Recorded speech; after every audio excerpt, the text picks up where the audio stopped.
Hi, my name is Danish House. I'm the owner of Crimson Line Studios and the creator of the Splendor, Life is Beautiful, which is a webcomic that you can read at webtoons.com. This is the third video in a series of videos about my transition from drawing comics on paper to doing comics completely digitally. For 30 plus years I've been making comics on paper, and but I recently got a hold of a Wacom Cintiq tablet. Whoa. And it's convinced me to give it a shot at trying digital comics. This is a series that's designed for the beginner in mind. I'm a beginner. I'm not an expert in any way. So I'm going to be showing you what I do, and I'm happy to hear your comments about what you do, ways that I could do my work better.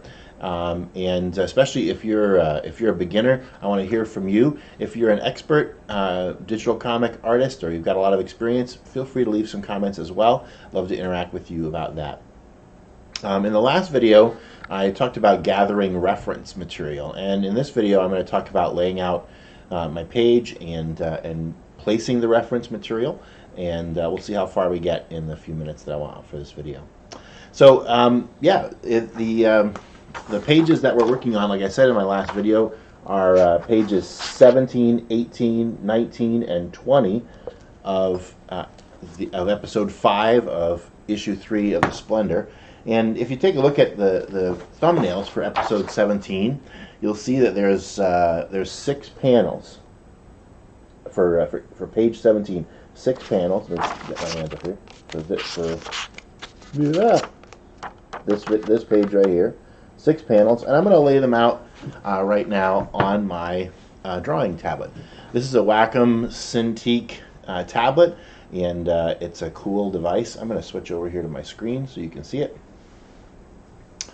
And you can see here that I'm using a program called Autodesk Sketchbook, which is now a free program, which is amazing to me. And I've got page 17 open here, and I've got my page document properties set so that the pages are the right dimensions for what I want to do. And you'll notice over here that I have I'll delete this layer. I don't know what that is. You notice that over here I have this layer that I've created, which has ruled lines around the edges at about 1/4 of an inch from the edge. The one thing that I miss about drawing comics on paper is in Autodesk Sketchbook, I don't know a way to make sure that my lines are exactly 1/4 of an inch from the edge. But other than that, I love this program. So I've got this layer here, and it's got the 1/4 inch rules, 1/4 inch lines ruled on the edge of the page, and I'm not going to actually draw on that layer. I've got that layer set at about 40% transparency so that the lines appear gray to me. I'm going to add a layer, and this layer is the layer I'm going to start drawing on. And I'm going to first just very quickly lay out the panels to figure out, I'm looking at my thumbnails here. I'm going to lay out how I want the panels to go. I'm going to select the ruler tool. There's my ruler. You can grab the little handles here, and if you double tap on it, it makes it completely 180 degrees straight, which is exactly what I want for ruling my my top panel line.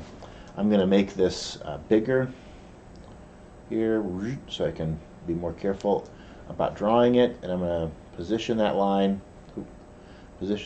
right on top of my guideline on the layer below. Now you'll notice that my guideline is not perfectly straight.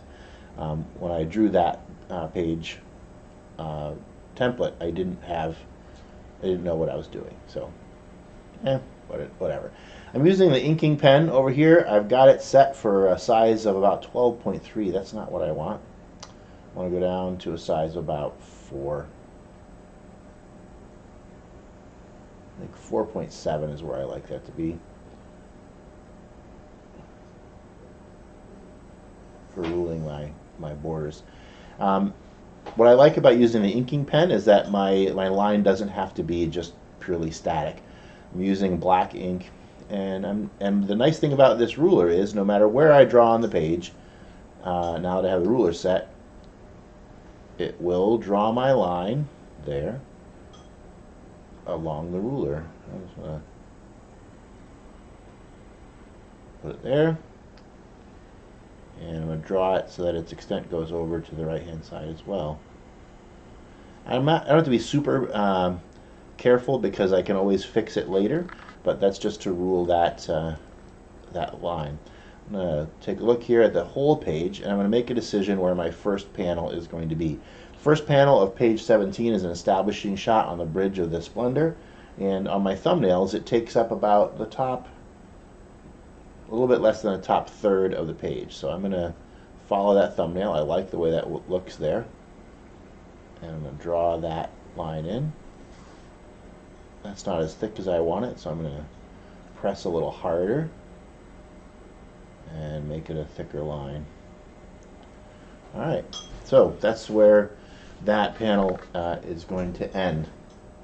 I'm now going to eyeball it. Now again, here's where I wish that I could measure the distance between this this ruler and my previous line, but I'm eyeballing it to make sure that it's about the same gutter as between the top border of that panel and the edge of the page, and I'm gonna just draw that in.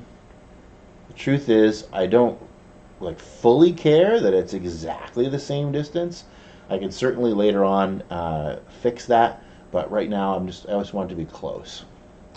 And then my next panel line is going to be roughly the same distance, giving roughly the same vertical size of those panels, giving me a little bit extra room for my bottom panels to be a little taller. Draw that in. Let's move it down. Move that ruler down. Again, looking for roughly the right distance. Doesn't have to be exact. Draw that panel line in. And now I've ruled the horizontal panel lines. I'm now going to pull the ruler over here, double tap to make it exactly vertical. Place it over the guideline on the layer below. I'm going to draw in the panel, left-hand panel borders. I can always fix it later if it isn't precisely right. Oh, it looks like I didn't draw the bottom panel border. I'll have to do that.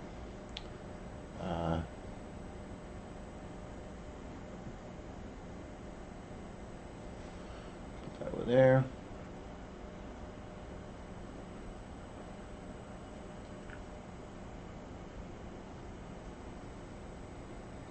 I overshot. I'm going to have to work on that later.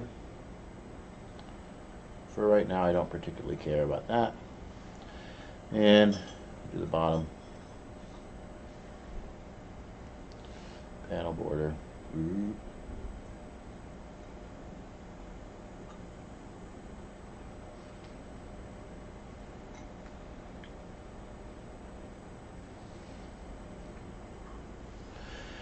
Alright, so now I've got those three sections. I'm going to now divide the center section into two panels. I want them to be roughly equal in size, so I'm going to put it a little bit to the left of where I want, of where it would truly center, because I'm going to have a gutter in between those panels. Again, I'm trying to eyeball that gutter to make it roughly the same.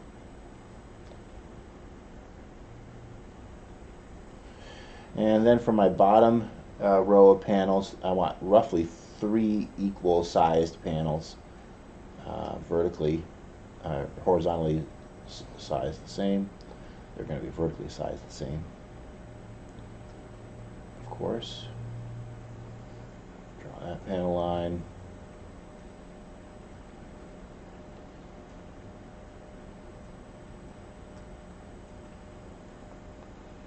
Again, this doesn't have to be exact.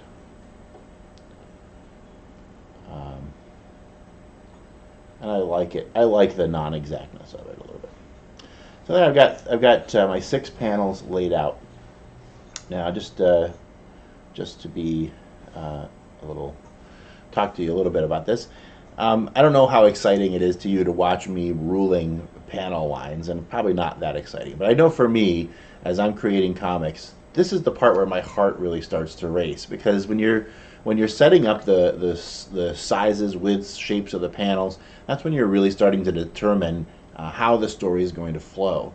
As if you've read Scott McCloud's Understanding Comics, Scott talks a lot about how the size and shape of the panels helps to influence the way that your brain perceives the passing of time, and also the importance of objects and elements within the panel. So I'm now starting to really tell the story when I start ruling those panel lines. All right, it's been 11 minutes on this video. What am I going to do? We're going to place some reference material. So let's take a look here.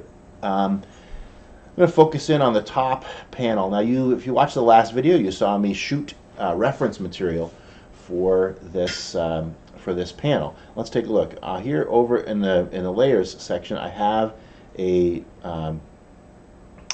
button in the center that allows me to place an image, and it opens up my reference folder, because that's where I've been lately. These are reference photos for my captain. We're not going to do that right now. We're going to go to the ship reference folder, and this is page 17, issue 3, page 17, panel 1. Let's open that one up, and there's the image that we shot in the last video. You'll notice that Autodesk has this little puck here with different things. The center control allows me to resize the image, so I'm going to definitely want it to be about the same width as the panel is. I can also rotate it. I'm going to undo because I don't want it rotated. And I don't know what all of these do. But if I click outside of it, I can just move it around, and that's what I'm going to do right now. Try to position it that way. Now, I would love to see my panel borders. So what I'm going to do, first thing I'm going to do is I'm going to reduce the transparency of this, the opacity of this photo. Now you can see the panel lines right behind it there. So I'm going to reselect that puck, and I'm going to position this so that the reference material does what I want it to do. And what that is to have the captain in the captain's chair on the right, which is over here. I want to have the crew member here in the center that she's talking to, and I want Ulu, the ship's AI, over here on the left. And that's about what I want. I like how that looks. In some ways, I'd love to have that console above the captain's head visible. That's kind of a cool thing.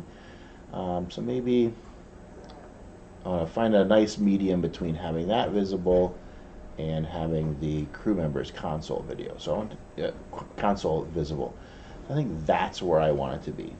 Now, if I want to hide that, I certainly can, and view it, and I can pull it also underneath the drawing layer, which is really where I want it to be. Because I've already drawn the panel lines, I'm going to hide the underdrawing, and there we go. I've got reference material placed. I'm going to be using a reference photo of Captain Silverweb when she's sitting in the chair, but I'm not going to place that in until the background has all been drawn. All right, that's what I've got for right now for you. That's about the 15 minutes that I wanted for this video. Thank you so much for watching. This has been sort of the beginning stages of drawing a page. I'm going to do some work on this, and then we'll jump back in at the stage when we're going to be adding more reference material later. Okay, so the programs that I use in this video is pretty much Autodesk Sketchbook. That's what I'm using here on my Wacom Cintiq, and I'm glad that you've had a chance to watch this video. Leave in the comments if there's anything else you want to see that I'm not currently doing, and let me know how you like this video. Also, check out the Splendor, Life is Beautiful, at webtoons.com. My name's Danish House. I'm the owner of Crimson Line Studios. Thank you for watching. Live, love, and learn, and I'll see you in the funny papers.